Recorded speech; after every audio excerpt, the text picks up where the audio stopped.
Zero आवर मध्ये आपलं स्वागत। मी प्रसन्न जोशी। नमस्कार। आमची मुंबई, आपली मुंबई, भारताची आर्थिक राजधानी मुंबई। राजधानी दिल्लीवर जसं परकीय आक्रमकांनी शतकानुशतक हल्ले केले, क्रूर हल्ले केले, हजारो लाखोंना आतापर्यंत मारलं, तसंच परकीय शक्तींच्या दहशतवादी संघटनांनीही या आधुनिक युगामध्ये आर्थिक राजधानी मुंबईवर हल्ले केले। अशा अनेक हल्ल्यांपैकी देशाला हादरवणारा आणि जगाला दहशतवादी संघटनांची भयानकता दाखवणारा हल्ला होता 7/11 7/11। ती तारीख होती 11 जुलै 2006। 5 मिनिटात पश्चिम रेल्वेच्या 7 वेगवेगळ्या स्थानकांवर बॉम्बस्फोट झाले आणि संपूर्ण मुंबई हादरली। या निर्घृण हल्ल्यात 209 त्यापेक्षा जास्त निष्पाप मुंबईकरांनी प्राण गमावले, 700हून अधिक जखमी झाले। कोणी आपला मुलगा, कोणी आई, बहीण, अनेक महिलांनी आपले पती, अनेक कुटुंबियांनी घरातले ज्येष्ठ या हल्ल्यात गमावले। मात्र 19 वर्ष 10 दिवस एवढा प्रचंड कालावधी उलटल्यानंतरही हे बॉम्बस्फोट कुणी घडवले, मुंबईचे नेमके गुन्हेगार कोण, हे सगळे प्रश्न अनुत्तरितच राहिले। त्याचं कारण 2006 मधल्या या मुंबईच्या साखळी बॉम्बस्फोटाप्रकरणी सत्र न्यायालयानं दोषी ठरवलेल्या 11 जणांना मुंबई उच्च न्यायालयानं निर्दोष ठरवलंय। 2015 साली विशेष न्यायालयानं या प्रकरणातील 12 आरोपींना दोषी ठरवत 5 जणांना फाशी आणि 7 जणांना जन्मठेपेची शिक्षा सुनावली होती। या शिक्षेला आरोपींनी उच्च न्यायालयात आव्हान दिलं होतं। पोलिसांनी आपल्याला मारहाण करून जबाब नोंदवले असाही आरोप या प्रकरणातल्या दोषींनी केला। त्यामुळे मुंबई उच्च न्यायालयानं मुंबई पोलिसांच्या तपासावर प्रश्नचिन्ह उपस्थित केलं। आजच्या या सुनावणीला आरोपींना येरवडा, नाशिक, अमरावती, नागपूर कारागृहातून व्हिडिओ कॉन्फरन्सिंगद्वारे त्यांनी हजेरी लावली आणि उच्च न्यायालयानं निर्दोष मुक्तता केल्यानंतर या आरोपींनी आनंद व्यक्त केला। मात्र त्याच वेळी या खटल्यामुळे, शिक्षेमुळे आयुष्याची गेलेली वर्ष, स्वतःला आणि कुटुंबियांना सहन करावा लागलेला बदनामीचा डाग, याची जबाबदारी कोणाची, हाही आरोपींचा सवाल आहे। पण याहून सर्वात महत्त्वाचं म्हणजे 7/11च्या या स्फोटात 200हून अधिक जीव गमावलेल्यांचे आणि 700हून जास्त जखमींचे खरे गुन्हेगार कोण? जर हे 11 जण निर्दोष असतील तर स्फोट घडवले कोणी आणि आता ते कुठे सापडणार? या इतक्या वर्षात मृतांच्या, जखमींच्या नातेवाईकांचा आक्रोश, निर्दोष आरोपींचा वाया गेलेला काळ, यंत्रणांच्या तपासावरचा खर्च, या सगळ्याला जबाबदार कोण आहे? याच मुद्द्यावर आहे आजचा झिरो आवर आणि त्याचा प्रश्न आपण पाहिला जाऊयात आमच्या माझा पोल सेंटरला। पाहूयात आजचा प्रश्न, जो आहे हा। 2006च्या मुंबई लोकल बॉम्बस्फोटातील सर्व 12 दोषींची निर्दोष मुक्तता होणं हे सरकारी यंत्रणांच्या अकार्यक्षमतेचं आणखी एक मोठं उदाहरण मानावं का? होय आणि नाही असे 2 पर्याय आहेत। तुम्ही कोणताही पर्याय निवडू शकता। एबीपी माझाच्या एक्स, फेसबुक, इंस्टाग्राम आणि यूट्यूब हँडल्सवरती जाऊन या प्रश्नाला आपण कौल देऊ शकता। कार्यक्रमाच्या शेवटी आपण हा कौल काय दिलाय तुम्ही लोकांनी, मंडळींनी, प्रेक्षकांनी, ते आपण पाहणार आहोत। दरम्यान सगळ्यात महत्त्वाचं ठरतं ते म्हणजे या 11 जणांना निर्दोष सोडताना उच्च न्यायालयानं म्हटलंय तरी काय, कोणते मुद्दे मांडलेत ग्राफिक्सद्वारे पाहूयात काय मुद्दे ते। साक्षीदारांच्या साक्षी विश्वास ठेवण्यासारख्या नाहीत। विचार करा, साक्षीदारांच्याच साक्षीवरती हा प्रश्न आहे। स्फोटाच्या 100 दिवसानंतर साक्षीदारांना आरोपी आठवणं अशक्य आहे। स्फोटांसाठी वापरलेले बॉम्ब ओळखण्यात तपास यंत्रणेला अपयश आलेलं आहे। त्यामुळे गुन्हेगाराचं साधनच तपासणं शक्य नसेल तर गुन्हेगार ठरवणार कसा? बॉम्ब कसे होते तेच माहिती नाही तर मिळालेल्या बॉम्ब, बंदुका, नकाशा या पुराव्यांना अर्थ नाही।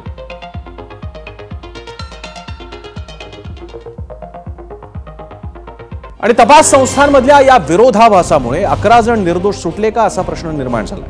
हा विरोधाभास काय आहे ज्यामुळे ही अशी जागा तयार झाली ज्याच्यातून हे 11 जण निर्दोष सुटलेले आहेत? पाहूयात ग्राफिक्सवर पुन्हा एकदा। एक तपास संस्था ATS अँटी टेररिझम स्क्वॉड आणि दुसरी होती क्राईम ब्रँच। 2006चे बॉम्बस्फोट लष्कर ए तोयबानं सिमी मार्फत घडवले असं ATSचं म्हणणं होतं। क्राईम ब्रँचचं म्हणणं 2006चे बॉम्बस्फोट इंडियन मुजाहिदीननं घडवले। ATSचं म्हणणं होतं सिमीच्या 12 दहशतवादी बॉम्बस्फोट घडवले, तर क्राईम ब्रँचचं म्हणणं होतं सादिक शेख या दहशतवाद्याकडून बॉम्बस्फोटांची कबुली देण्यात आली आहे। ATSचं म्हणणं होतं बॉम्ब गोवंडीमध्ये प्रेशर कुकरमध्ये ठेवून नंतर लोकलमध्ये ठेवले। क्राईम ब्रँचचं म्हणणं आहे बॉम्ब शिवडीच्या फ्लॅटमध्ये बनवून नंतर लोकलमध्ये ठेवले।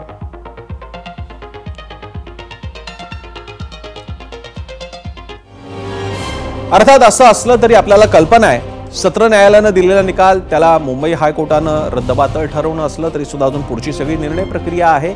या निर्णयामुळे आम्ही सुप्रीम कोर्टात जाणार आहोत अशी प्रतिक्रिया मुख्यमंत्री आणि गृहमंत्री असलेल्या देवेंद्र फडणवीसांनी दिली। आपल्या सगळ्यांकरताच हा निर्णय अतिशय शॉकिंग अशा प्रकारचा निर्णय आहे। याचं कारण की खालच्या कोर्टाने त्या संदर्भात निर्णय दिला होता आणि 2006 साली हा बॉम्बस्फोट झाल्यानंतर त्यावेळेस ATSने आरोपी पकडले होते, पुरावे जमा केले होते, ते पुरावे कोर्टासमोर सादर केले होते. त्यामुळे अशा प्रकारचा निर्णय येणं हे निश्चितच धक्कादायक आहे. मी अजून काही पूर्ण निर्णय वाचलेला नाही, पण मी तात्काळ आपल्या जे काही वकील आहेत त्यांच्याशी चर्चा केली आणि त्यांना मी सांगितलेलं आहे की आपण सुप्रीम कोर्टमध्ये याला चॅलेंज केलं पाहिजे आणि आमचा प्रयत्न आहे की लवकरात लवकर सर्वोच्च न्यायालयामध्ये जाऊन या निर्णयाला आम्ही चॅलेंज करू. पण कोर्टानं आज दिलेल्या निर्णयावर राजकीय वर्तुळातून कोणत्या प्रतिक्रिया व्यक्त झाल्या पाहूया. माननीय मुख्यमंत्र्यांशी आम्ही बोलू, सर्वच बोलतील. कुठल्या आजारात सुटका झाली, कुठला पुरावा नाही मिळाला किंवा काय अडचणी आहे, वरच्या कोर्टात पुन्हा जाता येईल का शासनाला, याचाही विचार शासन करेल. जर ते त्या ठिकाणी त्या कुठल्या मेरिटवर कोर्टाने डिसाईड केला आहे आणि शासनाकडे काही ॲडिशनल बाबी असतील तर शासन वरच्याही कोर्टात जाऊ शकेल. पण या ठिकाणी मुख्यमंत्री चर्चा करावी लागेल. कोर्टाने अशा पद्धतीने निर्णय का दिला, पुरावे काय कमी पडले का, काय झालं हे थोडंसं खोलात जाऊन बघावं लागेल. पण मग असं होत असेल तर कुठेतरी त्यांच्या सरकारच्या बाजूने जी काय बाजू मांडली गेली ती कुठे कमकुवत होती का हे सुद्धा बघायची जरूरत आहे. हा निकाल दुर्दैवी आहे. हायकोर्ट मधून असा एक निकाल आहे की ज्यांना पकडलं त्यांच्यामध्ये कोणीही जबाबदार नाही तो बॉम्बस्फोटचा. तो मनात एक प्रश्न आहे की तो बॉम्बस्फोट घडवला कोणी. जो आमची जांच एजन्सी आहे त्यांच्या कामामध्ये काही कमी राहिलेली आहे का. दरम्यान आज निर्दोष मुक्तता किमान या मुंबई उच्च न्यायालयानं ज्यांची मुक्तता केलेली आहे त्या दोषींची नावं पाहूयात ग्राफिक्सद्वारे. त्यासाठी जाऊयात मीडिया सेंटरला, पाहूयात कोण कोण आहेत यामध्ये.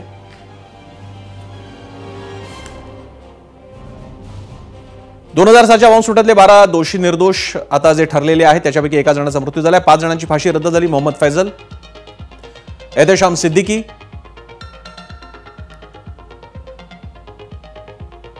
नाविद हुसैन, आसिफ खान, कमाल अन्सारी ज्याचा तुरुंगात मृत्यू झाला 2020च्या कोविडमध्ये, तन्वीर अन्सारी, मोहम्मद माजिद शफी, शेख मोहम्मद अली,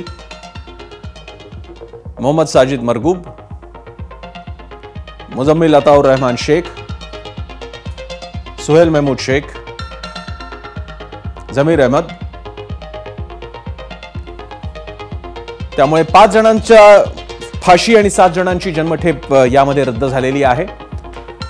दरम्यान या 2006 मधल्या बॉम्बस्फोटातील पीडितांच्या कुटुंबियांना घेऊन भाजप नेते किरीट सोमय्या आज मंत्रालयात पोहोचले. राज्य सरकार तातडीनं सर्वोच्च न्यायालयात जाणार असल्याची माहिती मुख्यमंत्री देवेंद्र फडणवीस यांनी दिल्याचं सोमय्यांनी सांगितलंय. या संदर्भात अतिरिक्त मुख्य सचिव इक्बाल चहल यांच्याशी त्यांची बैठकही पार पडली.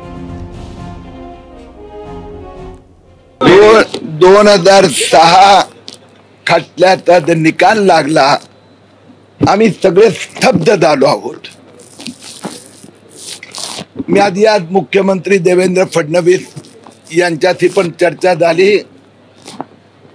त्यांनी आम्हाला आश्वस्त केलं आहे की यासाठी टॉप लीगल एक्सपर्टची मदत घेतली जाणार. सर्वोच्च न्यायालयात लवकरात लवकर अपील दाखल केली जाणार.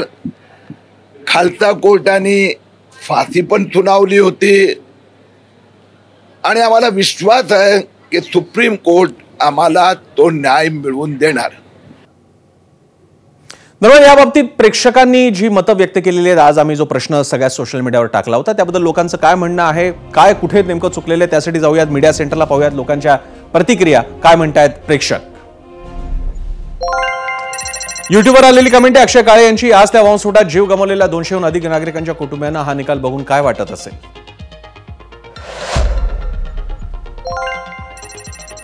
रेड्डी यांनी लिहिले, न्यायपालिकेत स्वच्छता अभियानाची गरज आहे. एका न्यायमूर्तीवर महाभियोग चालून सफाई होणार नाही.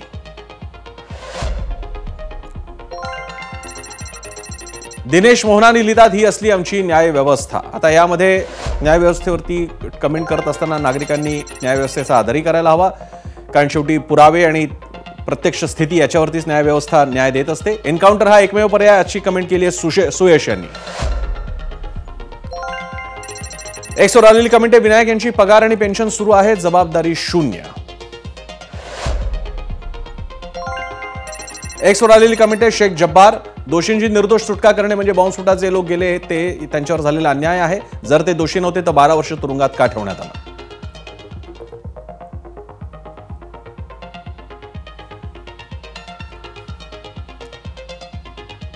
आणि या विषयावर बोलण्यासाठी आपल्यासोबत आहेत, कारण यामध्ये जे निर्दोष मुक्त झालेले त्यांची इतकी वर्ष गेली त्याला जबाबदार कोण हा प्रश्न विचारला जातोय. विशेषतः अल्पसंख्याक समाजाकडून हा मोठा मुद्दा उपस्थित होतोय. त्यासाठी आपल्यासोबत आहेत असदुद्दीन ओवैसी, मजलिस इत्तेहादुल मुस्लिमीन पक्षाचे सर्वेसर्वा प्रमुख नेते.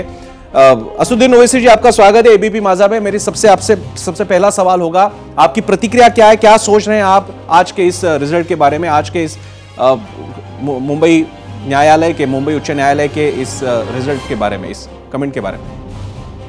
देखिए, लीगल मैक्सिम है कि justice delayed is justice denied.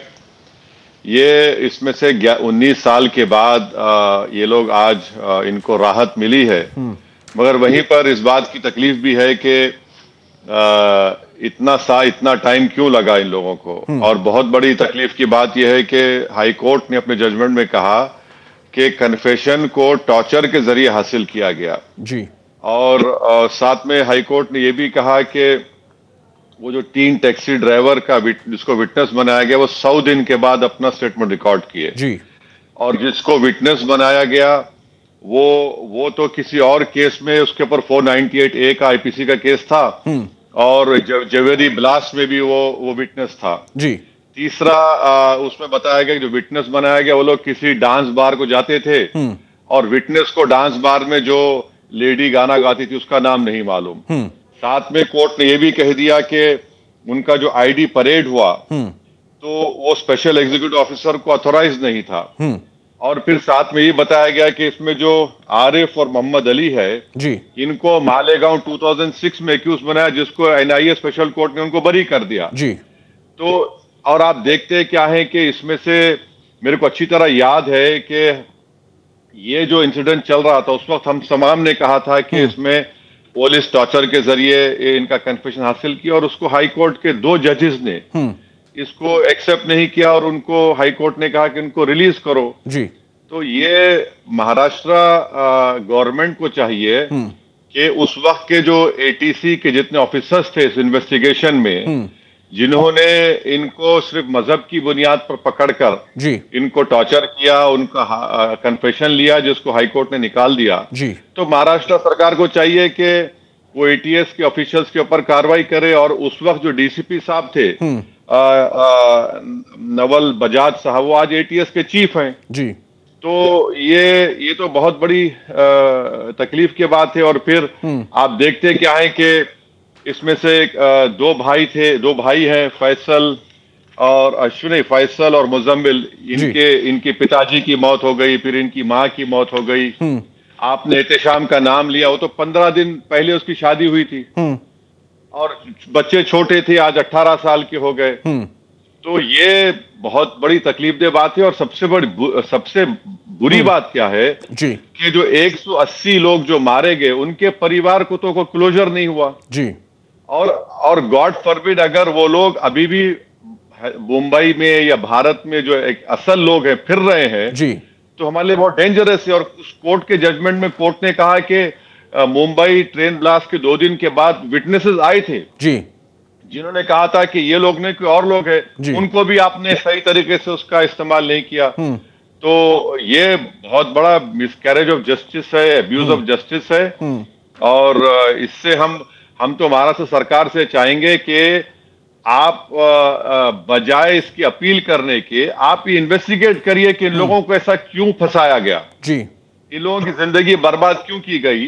और साथ में असल जो खाती है, असल जो जिम्मेदार है जिसमें 180 लोगों की मौत हुई, उनको हम लोग ढूंढ निकालें, इन्वेस्टिगेट करें. और एटीएस को अपोलोजाइज करना चाहिए जी. कि याद रखिए कि आपने उस वक्त तो एक थ्योरी बना दी, एक कहानी बना दी जी, और फिर टीवी मीडिया के जरिए से इन तमाम को आपने गिल्टी करार दिया. आप देखिए 19 साल हो गए, जिसमें से A1 तो बेचारा वो तो दुनिया में नहीं रहा, उसका तो डेथ हो गया जी.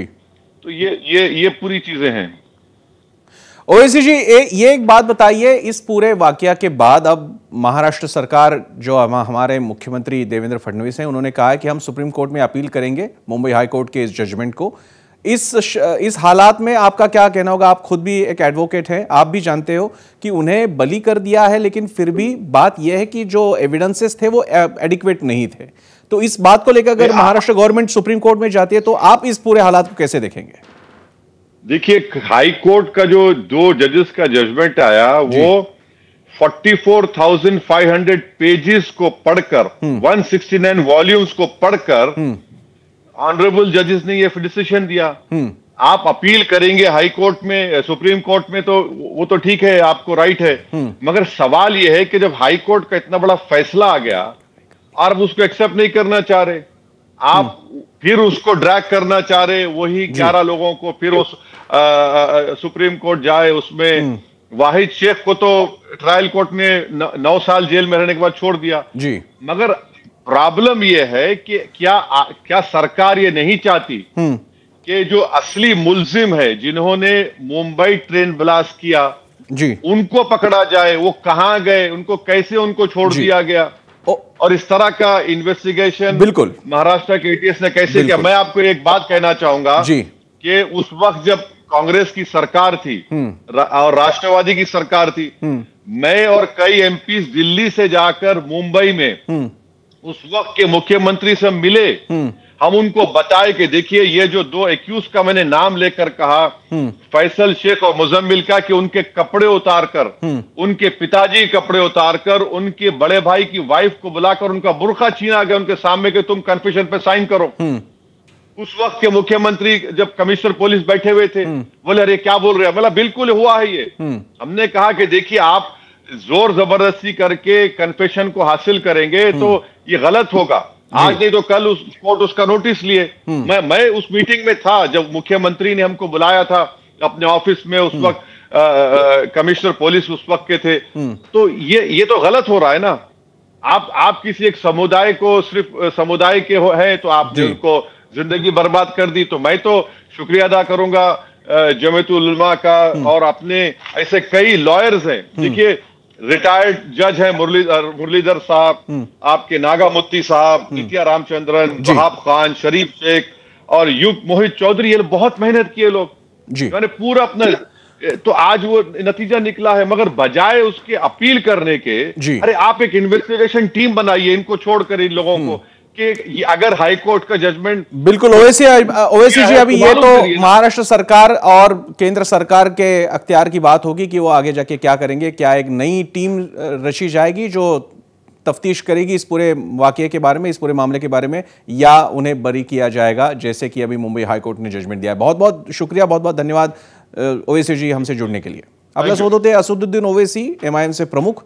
मुद्दा त्यांचा प्रामुख्यानं होता की त्यांनी शब्द असे वापरले त्यांच्या शब्दात की समुदाय विशेष म्हणजे मुस्लिम असल्याच्या कारणावरूनच त्यांच्यावरती कारवाई झाली का, असा सवाल त्यांनी उपस्थित केला। आणि त्याचवेळी महाराष्ट्र शासनाला अपील केलेलं आहे की सर्वोच्च न्यायालयात जाण्याच्या ऐवजी त्यांनी आता एक वेगळी तपास टीम बनवून जे खरे दोषी आहेत त्यांना शोधावं। यानंतर आपल्यासोबत पाहुणे आपल्याला मुंबई आपल्या गेस्ट सेंटरमध्ये आहेत। त्याच्यामध्ये एकेकाळचे आमचे सहकारी मयांक भागवते, जे 2006च्या बॉम्बस्फोटाच्या काळामध्ये रिपोर्टिंगच्या सोबत होते, तेव्हाच्या स्टार माझा म्हणजे आत्ताचा ABP माझा चॅनल सोबत गणेश ठाकूर सुद्धा आहेत, ABP माझाचे वरिष्ठ प्रतिनिधी, ज्यांनी हे पूर्ण कव्हरेज केलेलं आहे 2006च्या बॉम्बस्फोटाचं। आणि आपल्यासोबत आहेत भालचंद्र शिरसाट, जे भाजपचे प्रवक्ते, जे भाजपतर्फे आता सरकार याकडे कसं बघते ते जाणून घेतील। मी सगळ्यात पहिल्यांदा गणेश पासून सुरुवात करतो। गणेश, एक रिव्हिजिट करूया आपण 2006ला। आज जो मुख्य मुद्दे येत आहेत, 2 तपास यंत्रणा, 12 असे आरोपी की ज्यांच्या बाबतीत आता काही हातात आलेलं नाहीये। तुम्ही हे सारखं सगळं रिपोर्ट केलेलं आहे, तुम्हाला त्यावेळी काय जाणवत होतं की कुठे काय मुद्दे अडचणीचे येत आहेत? प्रसन्न, त्यावेळेला मी मिड डे नावाच्या एका वृत्तपत्रामध्ये कामाला होतो आणि ब्लास्ट झाल्यावरती मी माटुंगा या रेल्वे स्टेशनला पोहोचलो। तिथं भयंकर परिस्थिती होती, भयावह परिस्थिती होती। याचं इन्व्हेस्टिगेशन ज्या वेळेला सुरू झालं आणि सुरुवातीपासून आपण आता बोलायला काही हरकत नाही, कारण सुरुवातीपासून असं वाटत होतं की यामध्ये कुठे ना कुठेतरी इन्व्हेस्टिगेशन बॉस्टअप केलंय, म्हणजेच कोणाला तरी बली का बकरा बनवण्याचा प्रयत्न, कारण एवढं प्रेशर होतं, त्या प्रेशरमध्ये इन्व्हेस्टिगेशन किंवा ट्रायल चाललं। आता त्यावेळेला सर्वात पहिली थिअरी आली होती की या सगळ्या अतिरेकींना ज्यांना अटक केलं आहे, जे सिम्मी, लष्कर ह्याच्या सगळ्या अतिरेकी संघटनाचे सदस्य आहेत, त्यांना बऱ्हाणपूर जे MP मध्ये येतं तिथल्या किल्ल्यामध्ये त्यांनी जवळपास 1 महिना ट्रेनिंग घेतली, तिथं प्रशिक्षण घेतलं आणि मग त्यानंतर बांगलादेश, नेपाळ मार्गे, पाकिस्तानमधून अशा वेगवेगळ्या मार्गातून बाहेरून अतिरेकी आणले गेले, त्यांना तिथं प्रशिक्षण दिलं गेलं आणि मग त्यांना मुंबईत आणलं गेलं आणि जोडीने ते चर्चगेट रेल्वे स्टेशनहून ट्रेनमध्ये बसून ते प्रत्येक कंपार्टमेंटमध्ये किंवा ट्रेनमध्ये त्यांनी हे कुकर बॉम्ब ठेवले आणि पुढे गेले. आता त्यावेळेला देखील खूप प्रश्न होते, कारण मी स्वतः त्यावेळेला बुरहानपूरला गेलो होतो आणि तिथं कोणालाच अशा प्रकारची फायरिंग किंवा बॉम्ब ब्लास्ट किंवा बॉम्ब बनवणं किंवा बॉम्बचा आवाज, कारण थिअरी अशी होती की बुरहानपूरच्या किल्ल्यामध्ये त्यांनी तिथं बॉम्ब ब्लास्ट करून त्यांनी प्रशिक्षण घेतलं, तर तिथं कोणालाही माहित नव्हतं आणि त्याच वेळेला पहिल्यांदा मला कळलं की हे कुठे ना कुठेतरी फक्त जोडलं गेलंय. त्याच्यानंतर 2 वर्षांनंतर इंडियन मुजाहिदीनचं एक मॉड्यूल बस झालं होतं 2008 मध्ये, ज्यामध्ये सादिक शेख नावाचा मॉड्यूलचा मुख्य व्यक्ती आणि 22 जण, ज्यामध्ये याहू मध्ये काम करणारा मंसूर पीरबॉय पुण्याहून अटक झाला होता, असे 22 जण इंडियन मुजाहिदीनचे अटक झाले होते आणि एक मॉड्यूल बस केलं होतं मुंबई क्राईम ब्रांचने. या सगळ्यांनी कबूल केलं होतं प्रसन्ना की हे ट्रेनचे ब्लास्ट आम्ही घडून आणले आहेत आणि ज्या आरोपींना पकडलं गेलं आहे ते आरोपी खोटे आहेत, त्यांच्या संदर्भात कोणतेही पुरावे नाही. पण तत्कालीन सरकारला असं वाटलं की 6 मध्ये आपलंच सरकार, आपलं इन्व्हेस्टिगेशन, त्याला जर आपण काउंटर केलं आणि हे खरे आरोपी आहेत असं दाखवलं तर आपल्यावरच प्रश्नचिन्ह उपस्थित होतील आणि म्हणून या खऱ्या आरोपींना कुठे ना कुठेतरी समोर आणलं गेलं नाही असं स्पष्ट दिसतंय आणि हे आरोपी ज्यांना प्रेशरमध्ये अटक केले गेलंय त्यांची आज सुटका झाली आहे. प्रसन्न, हा अतिशय गंभीर मुद्दा आहे आपल्याला गणेश ठाकूर जे सांगतायत ते. मी मयांक भगवत यांच्याकडे घेऊन जातो. मयांक सुद्धा त्यावेळी सोबत होते, रिपोर्टिंग त्यांनी केलेलं आहे. मयांक, हे लॅप्सेस जर का समोर येत होते आणि ते इतके उघड होते आणि बरं त्यावेळी आत्ता एक साधारण आरोप असा केला जातो की एका समुदाय विशेषच्या विरोधात सरकार असतं वगैरे, त्यावेळी केंद्रामध्ये काँग्रेसचं सरकार, महाराष्ट्रात काँग्रेसचं सरकार, अशा वेळी हे मुद्दे उपस्थित का नाही झाले? आज 12 जणांचं आयुष्य, 18 वर्ष गेली. मयांक, तुम्हाला त्यावेळी लॅप्सेस जाणवले होते आणि त्यावेळी राजकारणी कसे विचार करत होते जे यंत्रणांचे प्रमुख होते? प्रसन्न, सगळ्यात महत्वाची गोष्ट जर आपण पाहिली तर 2005 पासून जे series of bomb blast Mumbai, Maharashtra आणि देशातल्या इतर महत्वाच्या शहरांमध्ये, मोठ्या शहरांमध्ये होऊ लागले होते आणि एका पाठोपाठ एक बॉम्ब ब्लास्ट होत होते आणि त्यामुळे इन्व्हेस्टिगेटिंग एजन्सीज वरती प्रचंड प्रेशर होतं की लवकरात लवकर ह्या तुम्ही केसेस क्रॅक करायला पाहिजेत, लवकरात लवकर ह्याचे जे परपेट्रेटर्स आहेत किंवा याच्या मागे जे मुख्य धागेदोरे आहेत या सगळ्यांना अटक करायला पाहिजे आणि त्यांच्यावरती खटले सुरू करायला पाहिजेत. त्यामुळे देशातल्या प्रत्येक इन्व्हेस्टिगेटिंग एजन्सीवरती हे प्रेशर होतं आणि 2006 मध्ये ज्या प्रकारे गणेश सांगत होता, ह्या लोकांना ट्रेन बॉम्ब ब्लास्ट मध्ये अटक झाल्यानंतर अनेक प्रश्नचिन्ह ह्याच्यावरती उपस्थित करण्यात आली. त्या इन्व्हेस्टिगेशन वरती प्रश्नचिन्ह उपस्थित होत होती.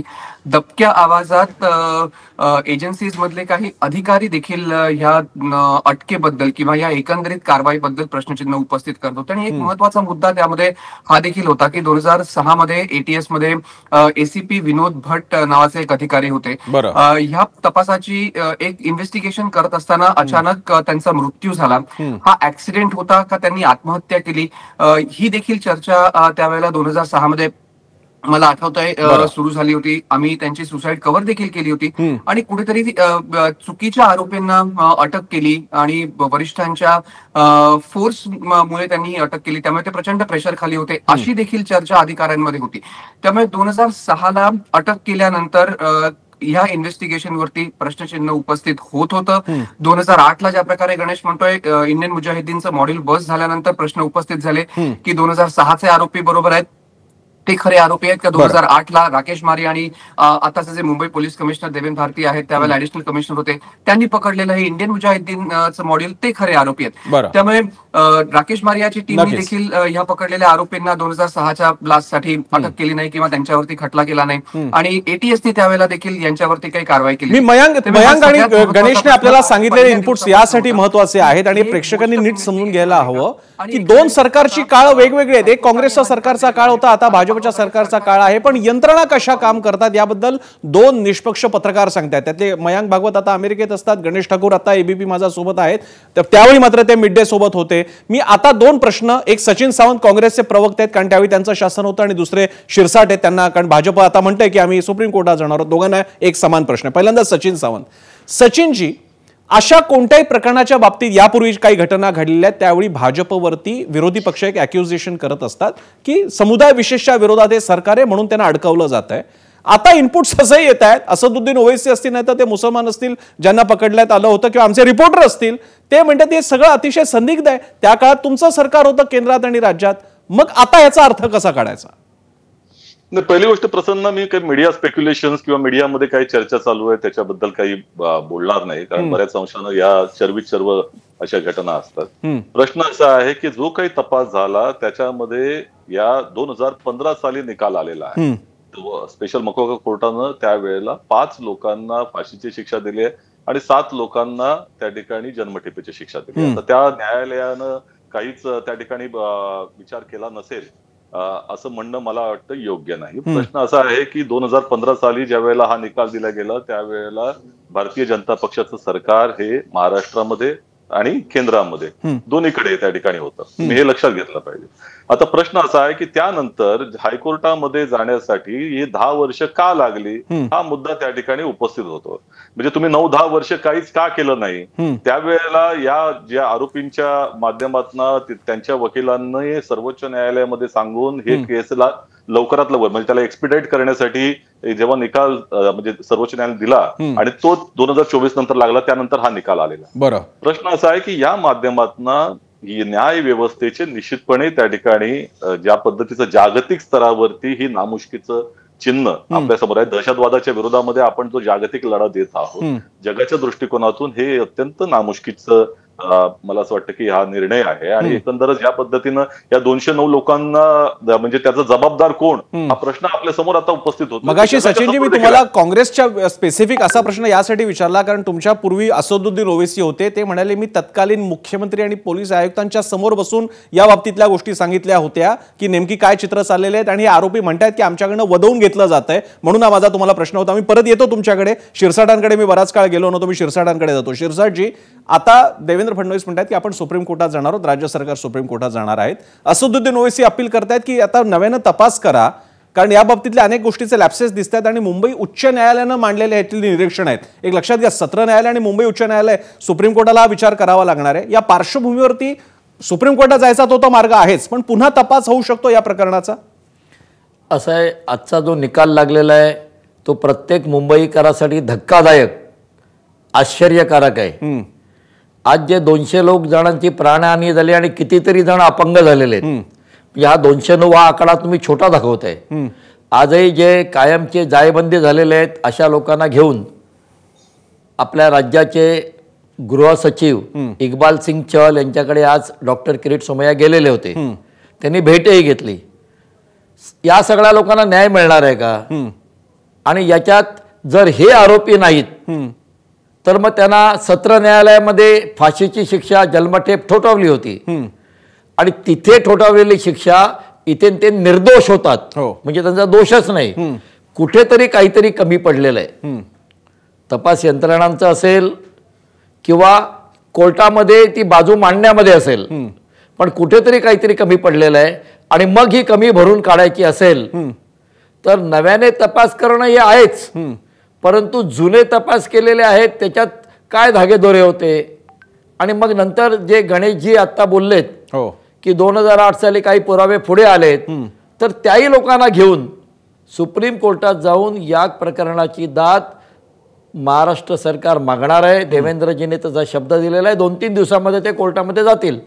पण जर एखादा निर्दोष असेल तर त्याला शिक्षा होता कामा नये, पण जो दोषी आहे बरं असं एकही जण नाही असंही होता कामा नये. मुंबईकरांना न्याय हा मिळालाच पाहिजे, ही भाजपची भूमिका आहे. मला एक या प्रकरणाकडे बघताना असं वाटतं की काँग्रेस असो किंवा भाजप असो, भाजपचं सरकार तर त्यानंतर आलेलं आहे, पण तरी सुद्धा एकदा का हे प्रकरण सुरू झाल्यानंतर त्या आरोपींची कोणाला आठवण नाही, त्या 200 लोकांना काय न्याय मिळाला किंवा नाही. काही केसेसमध्ये तर 90s पासूनच्या बॉम्ब ब्लास्ट किंवा तसली प्रकरणे ज्याच्यामध्ये नुकसान भरपाई मिळालेली नाहीये. आपल्यासोबत उज्ज्वल निकम सुद्धा आहेत. जे वरिष्ठ वकील राहिलेले ते त्या काळात त्या प्रकरणाची त्यांचा थेट संबंध आला नव्हता, मात्र त्यांनी ही प्रकरणं बघितलेली आहेत, आपल्यासोबत आहेत. मी एक महत्त्वाचा मुद्दा याच्यात विचारतो, कारण तो सोशल मीडियावर चर्चेत आहेत. या 11 जणांना निष्पाप म्हणून मुक्त करण्यात आलेला आहे का पुराव्या अभावी निर्दोष मुक्त करण्यात आलेला आहे? मी उज्ज्वल निकमांना हा प्रश्न विचारतो. निकमजी, निर्दोष मुक्तता की पुराव्या अभावी निर्दोष, याच्यामध्ये काही फरक उच्च न्यायालय किंवा न्यायालय करतं का? आपलं काय मत आहे?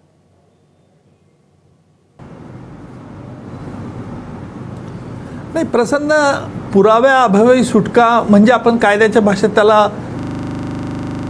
किंवा सामान्य भाषेत आपण त्याला निर्दोष सुटका असंच म्हणू शकतो. काय 2 प्रकार आहेत. एखाद्या आरोप्यांच्या पुरावी अभाव निर्दोष सुटका आणि संशयाचा फायदा देऊन सोडणं. म्हणजे पुरावा आहे परंतु तो पुरावा शिक्षा देण्याकरता पुरेसा नाही, हा एक भाग.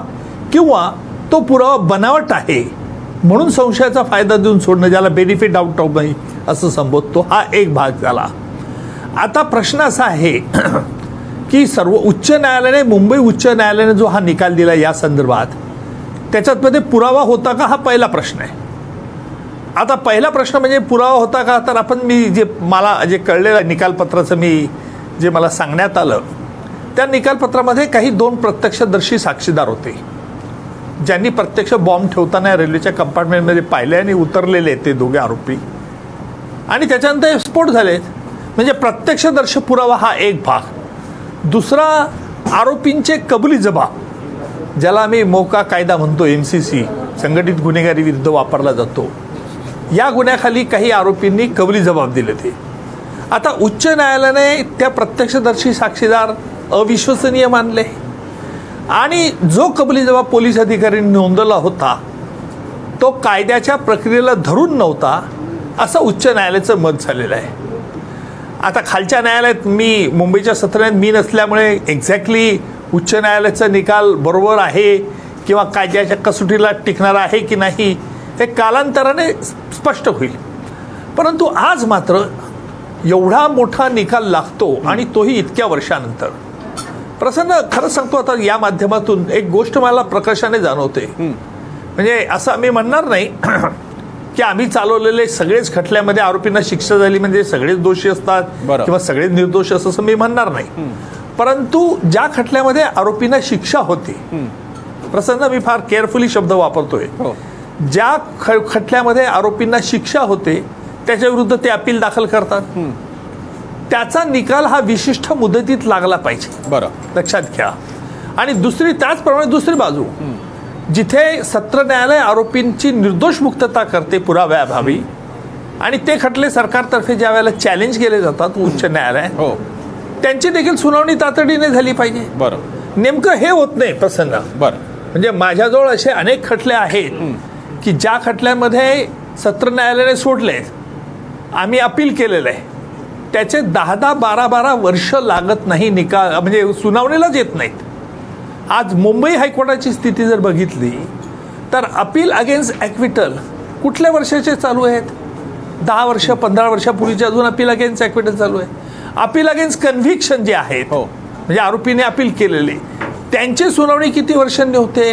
आता हाच खटला बघा ना, 2006चा खटला, हा निकाल आता लागला, मग याची तातडीने सुनावणी का झाली नाही? म्हणजे असे अनेक खटले आहेत. त्याला कारणे अनेक असू शकतील, न्यायालय कमी असतील, न्यायाधीशांची संख्या कमी असेल, पण याच्याकरता गांभीर्याने. निकम सर, हा मुद्दा अर्थातच महत्वाचा आहे. निमित्तानं निर्दोष मुक्तता किंवा पुराव्याअभावी निर्दोष या मुद्द्याबाबतीत तुम्ही विश्लेषण केलं. मी एक प्रश्न फक्त घेतो, खरं तर वेळ मर्यादित आहे अगदी, कारण मला पुढचा विषय सुद्धा घ्यायचा आहे. मी गणेश सोनींकडे जातो, विधिज्ञ आहेत, ॲडव्होकेट आहेत गणेश सोनी. गणेश सोनीजी, माझा पुढचा प्रश्न सुप्रीम कोर्टात महाराष्ट्र सरकार जाणार आहे त्या अनुषंगाने आहे. या प्रक्रियेमध्ये मुंबई उच्च न्यायालयाची निरीक्षणं जी आहेत ती लक्षात घेईल का सुप्रीम कोर्ट, का पुन्हा नव्याने याची काही छाननी होईल? आणि दुसरा मुद्दा, अशा परिस्थितीमध्ये आता हे जे ॲक्विटल दिलेले आहे किंवा मुक्तता झालेली आहे त्यांचं स्टेटस काय राहील? ते जोपर्यंत सर्वोच्च न्यायालय पुन्हा तपासाचे आदेश देत नाही तोपर्यंत ते ॲक्विटेड निर्दोष म्हणूनच राहणार आहेत. बरं. आणि मुख्य ज्या तऱ्हेने हे 671 पानाचं मुंबईच्या 2 ज्येष्ठ न्यायमूर्तींनी जे निकालपत्र दिलेले आहे ते इतकं विस्तृत आहे आणि पोलीस खात्याची खास करून ATS ज्यांनी हा तपास केला त्यांचे गेंडवडे काढणार आहे असं म्हटलं तर काय अतिशयोक्ती होणार नाही. अत्यंत कॅज्युअल तऱ्हेने हा तपास झालेला आहे. आपल्याला खोटं वाटेल की मकोका याच्यामध्ये योग्य तऱ्हेने लावण्यात आलेला आहे का नाही, प्रॉसिक्युशन सँक्शन ज्याला म्हणतो ते योग्य का नाही मकोका लावण्याची, याच्याबद्दल परिच्छेद क्रमांक 752 मध्ये न्यायमूर्तींनी म्हटलेलं आहे की ज्या जयस्वाल नावाच्या ज्येष्ठ अधिकाऱ्यांनी यांना प्रॉसिक्युशन सँक्शन दिली त्यांना 5 वर्षामध्ये प्रॉसिक्युशन ट्रायल कोर्टापुढे दिलेली सँक्शन योग्य का अयोग्य याच्यासाठी कुठला पुरावा होता, कशाच्या आधारावर दिली, त्यांना प्रॉसिक्युशन 5 वर्षात देखील उपस्थित करू शकलं नाही. त्याचप्रमाणे कन्फेशन बद्दल उज्ज्वल निकम साहेबांनी जो उल्लेख केला, ती कन्फेशन जी डिसिप्लिन पुढे जी घेतली जातात, उपायुक्तांपुढे जी घेतली जातात, ती अत्यंत स्टिरियोटाइप कॉपी पेस्ट आहे. क्वामा, स्वल्पविराम वगैरे वगैरे सगळ्या गोष्टी देखील तशाच आहेत. त्यामुळे त्याच्या विश्वासार्हतेवरती देखील मोठं चिन्ह केलेलं आहे. त्यामुळे 2 टेक्निकल मुद्द्यावरती की प्रॉसिक्युशन सँक्शन अत्यंत तोकडी आहे, ती न टिकणारी आहे आणि विश्वासार्हता कन्फेशन बद्दल जे ती देखील लक्षात घेता येण्यासारखे नाही. हे 2 मोठे मुद्दे उच्च न्यायालयाने मांडलेले ते आपण दुर्लक्षित करू शकत. सोनीजी, हा इतका गंभीर मुद्दा आहे, आपल्यासारख्या सुद्धा वकिलांनी हा मुद्दा लक्षात आणून दिलेला आहे. याचा अर्थ 2 गोष्टी, हे 12 जण तर सुटलेले आहेत, 11 जण तर सुटलेले आहेत. पुढचा बॉल आता सुप्रीम कोर्टाच्या कोर्टात आहे. सुप्रीम कोर्टाच्या सुनावणी आणि या गोष्टी सुरू राहतील. प्रश्न असा होईल, मग बॉम्बस्फोट झालाच नव्हता का? झाला असेल तर माणसं तर मेलेली आहेत, मग यांच्या न्यायाचं काय? आणि हे सगळे निर्दोषच असतील तर यांच्या वाया गेलेल्या वर्षांचं काय? या विषयावरती आणखी विस्तृत बोलता येऊ शकतं, पण वेळेची मर्यादा आणि मला पुढचा माणिकराव कोकाटे विषय जो प्रचंड मोठा गाजलेला आहे त्या विषयाकडे जायचं, त्यामुळे मी आपल्या सगळ्यांचे आभार मानतो. फक्त सचिन सावंत आणि शिरसाट आपल्यासोबत राहतील, कारण पक्षीय राजकारणाचा याच्यातला विषय आहे. गणेश ठाकूर, मयांक, तुम्ही अमेरिकेहून आम्हाला वेळ दिला आत्ताच्या याला, त्याच्यासाठी तुमचे खास आभार. सोनीजी, तुमचे सुद्धा आभार. आणि आपल्यासोबत मगाशी होते असदुद्दीन ओवैसी, त्यांचे सुद्धा आभार. एबीपी माझा, उघडा डोळे बघा नीट.